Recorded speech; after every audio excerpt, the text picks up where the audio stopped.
Hello दोस्तों, स्वागत है आपका एग्रीकल्चर एक्सपर्ट के इस ऑनलाइन प्लेटफॉर्म पर।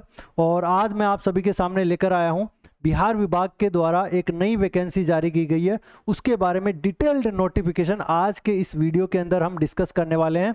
तो आप अंत तक हमारे साथ में जुड़े रहिएगा, जानते हैं वो कौन सी वैकेंसी है और क्या हमारी इंपॉर्टेंट डेट्स हैं, क्या सैलरी है, ठीक है, कितनी पोस्ट हैं, कब आप इसको अप्लाई कर सकते हो, कंप्लीट डिटेल हम इस वीडियो के अंदर जानेंगे। ठीक है, तो ये जो वैकेंसी है वो आपकी है फॉरेस्ट रेंजर ऑफिसर की। फॉरेस्ट रेंजर ऑफिसर की निकली है, ये आपके निकाली गई है बिहार सरकार के पर्यावरण वन और जलवायु परिवर्तन विभाग के अंतर्गत आपकी ये पोस्ट निकाली गई है। ठीक है, इस वैकेंसी के अंदर आपकी जो ऑनलाइन फॉर्म को अप्लाई करने की जो डेट है वो आपकी 16 जुलाई 2026 से स्टार्ट हो जाएगी और जो अंतिम तिथि है वो आपकी 16 अगस्त 2026 है। ठीक है, और वनों के क्षेत्र पदाधिकारी की पोस्ट आपकी निकाली गई है, जिसको अपन इंग्लिश में बोलते हैं फॉरेस्ट रेंजर ऑफिसर। ठीक है, ये जो विज्ञप्ति निकली है आपकी विज्ञापन संख्या 10/2026 के अनुसार आपकी निकली है। ठीक है, टोटल अगर मैं पोस्ट की बात करूं तो जो आपकी टोटल पोस्ट है वो आपकी इसके अंदर 16 पोस्ट रहने वाली है, 16 पोस्ट है।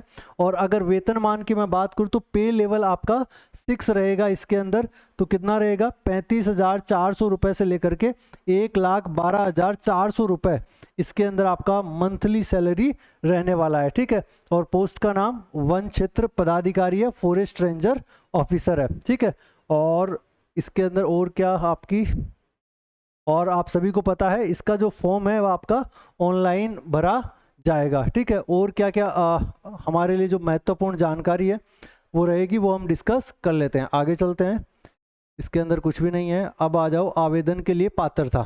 ठीक है, तो इस फॉर्म को कौन कौन भर सकते हैं, जो भी आपका इंडियन सिटीजन है, ठीक है, वो भर सकते हैं। पुरुष हो, महिला हो या फिर आपका थर्ड जेंडर हो, सभी इसके अंदर एलिजिबल है। ठीक है, अब शैक्षणिक योग्यता की बात कर लेते हैं। ठीक है, तो शैक्षणिक योग्यता 1/8/2025 तक क्या हो जाना चाहिए। न्यूनतम शैक्षणिक योग्यता क्या क्या है आपकी, पशुपालन एवं पशु रोग विज्ञान, वनस्पति विज्ञान, रसायन विज्ञान, भूगर्भ विज्ञान, गणित, भौतिक शास्त्र, सांख्यिकी, जंतु विज्ञान, इन विषयों में कम से कम एक विषय के साथ में स्नातक की डिग्री आपकी होनी चाहिए, मतलब ग्रेजुएशन आपका होना चाहिए। इसके साथ साथ में और क्या है आपकी एग्रीकल्चर से, ठीक है, जो हमारी ग्रेजुएशन होती है बीएससी एग्रीकल्चर, ग्रेजुएशन एग्रीकल्चर से, वानिकी माने आपका फॉरेस्ट्री से, और अभियंत्रण एग्रीकल्चरल इंजीनियरिंग हो गई आपकी, इसमें से आपका किसी भी एक सब्जेक्ट से किसी मान्यता प्राप्त विश्वविद्यालय से आपकी डिग्री होनी चाहिए। ठीक है, एग्रीकल्चर से ग्रेजुएट हो, फॉरेस्ट्री से हो, अभियंत्री से हो, और आपका किस किस के अंदर हो गया, आपका डेयरी के अंदर हो गया, आपका बॉटनी के अंदर हो गया, केमिस्ट्री के अंदर हो गया, जियोलॉजी के अंदर हो गया, मैथमेटिक्स के अंदर हो गया, फिजिक्स के अंदर हो गया, स्टैटिक्स के अंदर हो गया, जूलॉजी के अंदर हो गया। इन सभी सब्जेक्ट के अंदर आपकी ग्रेजुएशन मांगी है। जिस भी स्टूडेंट ने ग्रेजुएशन कर रखी है इन सभी के अंदर, वो सभी इस फॉरेस्ट रेंजर की वैकेंसी के लिए एलिजिबल है।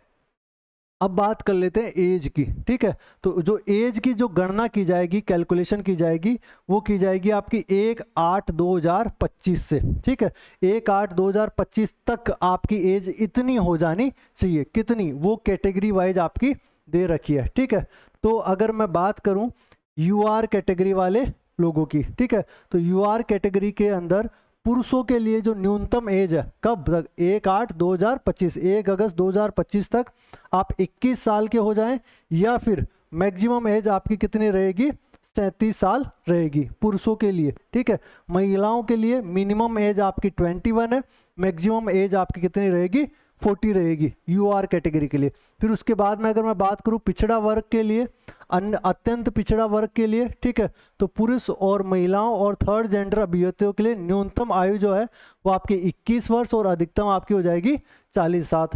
ठीक है, फिर उसके बाद में अनुसूचित जाति और जनजाति के लिए पुरुष और महिलाओं के लिए 21 और 42 साल रह जाएगी। ठीक है, और फिर जो आपके सरकारी कर्मचारी हैं, ठीक है, असैनिक पदाधिकारी है, ठीक है, उनको इस अनुसार आपकी छूट मिलेगी। ठीक है, तो ये हो गई हमारी बात एज की। उसके बाद में बात आती है आपकी भाई जैसा कि आप सभी को पता है फॉरेस्ट रेंजर की वैकेंसी है, तो सामान्य सी बात है कि आपका इसके अंदर सीना भी देखा जाएगा और आपकी हाइट भी देखी जाएगी। ठीक है, तो इसके अंदर आपके कुछ शारीरिक सामर्थ्यता के परीक्षण के मानदंड भी रखे गए। मतलब उसके अंदर दो चीज़ें मुख्यतः आपकी है, एक तो आपकी ऊंचाई और सीना। हालांकि इन दोनों चीज़ों के आपके एग्ज़ाम के अंदर या फिर आपकी जो फाइनल कट ऑफ बनेगी, फाइनल मेरिट बनेगी, उसके अंदर नंबर नहीं होगा, बट इसके आधार पर आप क्वालिफाई और डिसक्वालीफाई हो सकते हो। अगर आपका जो तय इन्होंने किया है हाइट का और सीने का, अगर आपके पास में वो हाइट और सीना नहीं है तो आप इसके अंदर एलिजिबल नहीं होंगे, मतलब डिसक्वालीफाई हो जाओगे। भले ही चाहे से आपने एग्जाम पास कर लिया हो, ठीक है, रनिंग टेस्ट वगैरह सारी चीज़ें पास कर ली हो, लेकिन ये आपके होने चाहिए। ठीक है, लेकिन इसके आपके नंबर कुछ भी नहीं जुड़ेगा। ऊंचाई के लिए बोला गया है कि ऊंचाई के अंदर जो यूआर कैटेगरी के बच्चे हैं, पिछड़ा वर्ग के, ठीक है, अत्यंत पिछड़ा वर्ग के और अनुसूचित जाति के जो स्टूडेंट्स हैं, उनकी जो आपकी हाइट होगी वो आपकी न्यूनतम कितनी होगी, 163 सेंटीमीटर। ठीक है, पुरुषों के लिए। ठीक है, और अनुसूचित जनजाति के पुरुषों के लिए 152.5 है। यूआर, ओबीसी और आपकी जो है इनके लिए महिलाओं के लिए आपकी 150 सेंटीमीटर हो जाएगी। अनुसूचित जनजाति वाली महिलाओं के लिए आपकी 145 सेंटीमीटर हो जाएगी। ऐसे ही आपका सीने की वे आप देख सकते हो, पुरुषों के लिए जो है वो आपका बिना फुलाए 79 सेंटीमीटर और फुलाकर आपकी 84 सेंटीमीटर, इन सभी वर्गों के अंदर। सेम अगर बात करें महिलाओं की, ठीक है, तो महिलाओं के अंदर आपका हो जाएगा, महिलाओं के सीने की माप नहीं होगी। ठीक है, ओके, चलो नेक्स्ट अपन बात कर लेते हैं नियुक्ति की प्रक्रिया के बारे में। सिलेक्शन प्रोसेस क्या रहेगी आपकी। ठीक है, सिलेक्शन प्रोसेस क्या रहेगी, तो सिलेक्शन प्रोसेस भैया आपकी इस प्रकार से रहेगी। इसके अंदर आपके दो टेस्ट होंगे। ठीक है, एक तो होगा आपका क्वालिफाइंग टेस्ट और एक होगा जिससे आपका फाइनल मेरिट के अंदर नंबर जुड़ेगा। ठीक है, तो पहला जो आपका टेस्ट रहने वाला है इसके अंदर, ठीक है, पहला प्रश्न पत्र जो आपका रहेगा वो रहेगा आपका हिंदी का। ठीक है, पहला प्रश्न पत्र रहेगा आपका हिंदी का, जो कि टोटली आपका क्या है, क्वालिफाइंग है। ठीक है, सिर्फ आपको इसके अंदर पास होना है। तो कितने क्वेश्चन आएंगे, 50 आपके मल्टीपल चॉइस क्वेश्चन आएंगे, 50 एमसीक्यू आएंगे। एक क्वेश्चन आपका 2 नंबर का रहने वाला है, मतलब 100 अंकों का आपका टोटल पेपर रहेगा सामान्य हिंदी का। ठीक है, सामान्य हिंदी का 100 नंबर का पेपर रहेगा, जिसके अंदर से आपको न्यूनतम कितने मार्क्स लाने हैं, इसको पास करने के लिए 30 नंबर लाने हैं। मतलब आपको 50 में से सिर्फ 15 क्वेश्चन आपको क्या करने हैं, पास करने हैं, सही करने हैं। ठीक है, लेकिन इसके अंदर आपकी नेगेटिव मार्किंग भी है। कितनी नेगेटिव मार्किंग है वो भी देख लो। मतलब एक सही उत्तर के लिए आपको 2 मार्क्स, टोटल 2 मार्क्स आपको दिए जाएंगे, और अगर आपका गलत हुआ, ठीक है, तो प्रत्येक उत्तर के गलत के लिए आपका 0.2 मार्क्स है वो आपका काट लिया जाएगा। तो ये तो हो गया हमारे फर्स्ट पेपर की बात, जो कि सिर्फ आपका क्वालिफाइंग पेपर है। मेन जो स्कोर बनेगा सेकंड पेपर वाला, ठीक है, सिर्फ उसी का मार्क्स काउंट होगा, पहले पेपर का मार्क्स आपका काउंट नहीं होगा। ठीक है, फिर आ गया आपका द्वितीय प्रश्न पत्र, जो आपका सेकंड पेपर है, इसका आपका मार्क्स जुड़ेगा। ठीक है, फाइनल कट ऑफ के अंदर। ठीक है, इसके अंदर क्या क्या रहेगा, आपका सामान्य अध्ययन रहेगा, जिसमें सामान्य ज्ञान हो गया, करंट अफेयर्स हो गया, ठीक है, सामान्य विज्ञान हो गया, साइंस हो गया, नागरिक शास्त्र हो गया, भारतीय इतिहास हो गया, भारतीय भूगोल, गणित, मानसिक योग्यता, ये सारी चीज़ें रहेंगी, जिसका कुल मिलाकर आपका टोटल क्वेश्चन कितना आएगा, 100 क्वेश्चन आएगा। ठीक है, 100 क्वेश्चन होगा, जिसमें से आपका कितने मार्क्स का रहेगा, 300 मार्क्स का आपका टोटल रहेगा। अगर मैं टाइम ड्यूरेशन की बात करूं तो आपका जो पेपर है वो कितने घंटे का रहेगा, 2 घंटे का पेपर रहेगा। एक क्वेश्चन जो है आपका वो 3 नंबर का रहेगा, एक क्वेश्चन आपका 3 नंबर का रहेगा, और इसके अंदर जो नेगेटिव मार्किंग रहेगी वो 0.3 रहेगी। ठीक है, एक क्वेश्चन गलत हुआ तो उसका 0.3 मार्क्स आपका काट लिया जाएगा। ठीक है, और ये आपका फाइनल कट ऑफ के अंदर जुड़ेगा। ठीक है, फाइनल कट ऑफ जो होगी आपकी, उसके अंदर इस सेकंड पेपर का जो मार्क्स होगा वो जुड़ेगा, क्योंकि इसके बाद में आपका इंटरव्यू भी होने वाला है, इंटरव्यू का भी मार्क्स जुड़ेगा और इसका भी आपका मार्क्स जुड़ेगा। ठीक है, अब आगे चलते हैं। लिखित परीक्षा में प्राप्त, ये मैंने आपको बता दिया कि जो टोटल हमारे पास में पोस्ट आई है, ठीक है, तो जो सफल अभ्यर्थी होंगे इनके अंदर, तो हमारी टोटल पोस्ट का 6 गुना हम बुलाएंगे। ठीक है, आयोग ने बोला है, विभाग ने बोला कि 6 गुना अभ्यर्थियों का चयन किया जाएगा आपका इंटरव्यू के लिए और फर्दर प्रोसेस के लिए, ठीक है। और इसके साथ साथ क्या होगा, आपका साक्षात्कार होगा, साक्षात्कार के लिए 6 गुना ये बुलाने वाला है। तो साक्षात्कार के अंदर आपका जो टोटल मार्क्स रहेगा वो कितना रहेगा, 50 नंबर रहेगा, ठीक है। तो ऊपर हमारे 300 नंबर तो हो गए सेकेंड पेपर के, 50 नंबर आपके ये होंगे। तो इन दोनों के नंबर जुड़ करके आपका फिर फाइनल कट ऑफ बनेगा, ठीक है। जो फाइनल लिस्ट बनेगी वो दोनों इंटरव्यू और मतलब टोटल आपका 350 मार्क्स हो गया है यहाँ पर आपका, ओके। अब ये सारी चीजें होने के बाद में आपका एक और है शारीरिक समर्थता परीक्षण। आपकी जो फिजिकल वेरिफिकेशन होगा, आपका फिजिकल सामर्थ्य जो है वो आपका टेस्ट किया जाएगा, मतलब आपकी दौड़ करवाई जाएगी, ठीक है। उसके अंदर क्या क्या है वो आप देख लेते हैं, क्या क्या चीज़ें करवाने वाले हैं, ठीक है। हाँ आ जाओ, जो जितने भी सभी कैटेगरी के जो स्टूडेंट है उनकी पुरुषों की दौड़ होगी, ठीक है। तो पुरुषों को आपका 25 किलोमीटर चलना है, ठीक है। दौड़ नहीं, एक तरीके से आप बोलो 25 किलोमीटर आपको चलना है, लेकिन उस चलने के लिए आपका टाइम ड्यूरेशन है कितना, 4 घंटा, ठीक है।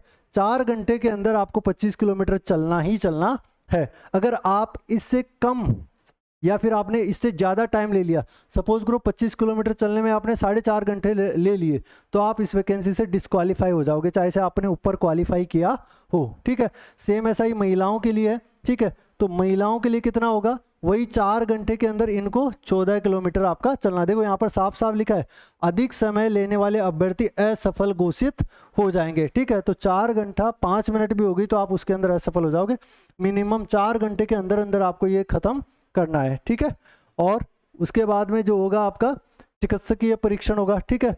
तो जो आपका मेडिकल चेकअप वगैरह ये सारी चीज़ें रहेगी, ठीक है। और फिर लास्ट के अंदर आपको भाई नियुक्ति पत्र दे दिया जाएगा। इसके बाद में अपन देख लेते हैं जो आपकी टोटल पोस्ट निकली हुई है उनको कैटेगरी वाइज डिस्ट्रीब्यूट किया गया है, तो किस कैटेगरी के अंदर कितनी वैकेंसीज है, ठीक है। तो अगर मैं यूआर की बात करूं, जनरल कैटेगरी अनारक्षित वालों की बात करूं, तो आपकी टोटल 6 पोस्ट है। 6 पोस्ट में से आपकी 2 महिलाओं की हो जाएगी। अनुसूचित जाति की बात करूं तो 3 पोस्ट है, जिसमें से 1 आपकी महिलाओं की हो जाएगी। अनुसूचित जनजाति की बात करूं तो आपकी कोई पोस्ट नहीं आई। अत्यंत पिछड़ा वर्ग की आपकी 3 पोस्ट है, जिसमें से 1 महिलाओं की हो जाएगी। पिछड़ा वर्ग की आपकी 2 पोस्ट है। पिछड़े वर्ग की महिलाओं की आपकी कोई पोस्ट नहीं है, ठीक है। और ईडब्ल्यूएस वालों की आपकी 2 पोस्ट है। इस प्रकार से आपकी टोटल 16 पोस्ट हो जाती है, ठीक है। और स्वतंत्रता सेनानियों के पोता पोती नाता नाती के लिए भी आपकी 1 पोस्ट रखी गई है, वो इसी के अंदर से आपकी दी जाएगी, ओके। तो ये आपके टोटल प्रावधान है और आरक्षण के बारे में आप अच्छे से जानते हैं जो भी बिहार के छात्र हैं, ठीक है। तो वो आप अच्छे से और देख लेना। इसके अलावा और कोई चीज़ है जो इम्पोर्टेंट है आपके लिए वो भी हम बता देते हैं कि ऑनलाइन आवेदन की प्रक्रिया, ठीक है। तो ऑनलाइन आवेदन आपको किस प्रकार से करना है, ऑनलाइन आवेदन करने के लिए जो अपनी डिपार्टमेंट की जो वेबसाइट है, आयोग की जो वेबसाइट है, क्या है, bpssc.bihar.gov.in। इसके आप फॉरेस्ट डिपार्टमेंट टैब के ऊपर जब क्लिक करोगे तो वहीं से आपको पूरा डिटेल के अंदर आ जाएगा कि किस तरीके से आपको फॉर्म भरना है, ठीक है। तो वहीं पर जाकर के आपको फॉर्म भरना है। फॉर्म की जो फीस है वो आपकी रहने वाली है 100 रुपये, ठीक है। सभी कैटेगरी वाले स्टूडेंट्स के लिए आपकी जो फॉर्म की फीस है वो 100 रुपये है, ठीक है। और इसको आप किसी भी ऑनलाइन माध्यम से भरेंगे तो डेबिट कार्ड, क्रेडिट कार्ड, रुपए किसी से भी आप ये फीस है वो कटवा सकते हैं, ठीक है। कोई भी फेक जानकारी आपको नहीं फिलअप करनी है, ओके। तो ये आपकी मोटी मोटी बातें रहेगी।